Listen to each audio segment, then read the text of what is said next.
Even more dangerous is the flirtation with the idea of revoking citizenship. Already unconstitutional precedents are being set for removing it among the so-called Western coalition of countries that consistently pay lip service to democracy and then stand shoulder to shoulder with dictatorships like Saudi Arabia, Bahrain, Jordan, and Qatar. Martin Couture-Roland and Michael Zehaf-Bibeau are murderers. All the laws to deal with such acts are already in place in Canada, but new legislation is instead being made that also has the potential to be used against legitimate dissenters who oppose government policy. The Harper government is well known for its either you are with us or against us outlook in dividing society and the whole world into those who submit to U.S. dictate and the neoliberal antisocial agenda and those who do not. Who exactly is this legislation to be used against?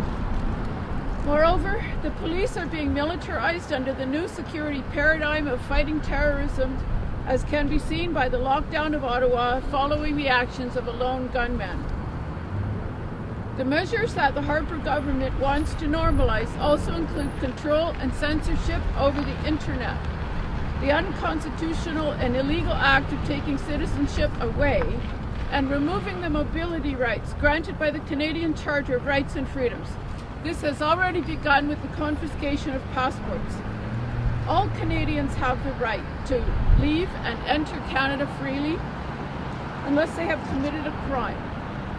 The government wants the ability to take passports away on mere suspicion without evidence. In fact, it is already doing so. We could not arrest someone for having radical thoughts, the RCMP spokesman said. The position of the RCMP says a lot about the Harper government, where it wants to go with its new security paradigm. It wants the ability to arrest people for their views. And what about revoking citizenship? Even more dangerous is the flirtation with the idea of revoking citizenship. Already unconstitutional precedents are being set for removing it among the so-called Western coalition of countries that consistently pay lip service to democracy and then stand shoulder to shoulder with dictatorships like Saudi Arabia, Bahrain, Jordan, and Qatar. For example, the British Parliament took steps to remove the British-born Asma al-Assad's British citizenship in 2012, simply on account of the fact that she was Syrian President Bashar al-Assad's wife. The Canadian legal system does not treat everyone equally, and all people are not equal in the court system. Non-citizens are disadvantaged compared to Canadian citizens. Consider then the effects of stripping citizenship away. This will permit the domestic laws and rights protecting citizens.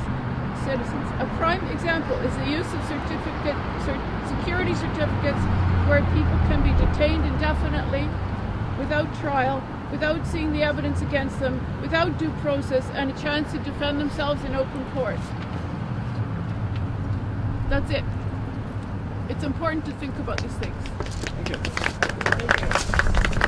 No, no.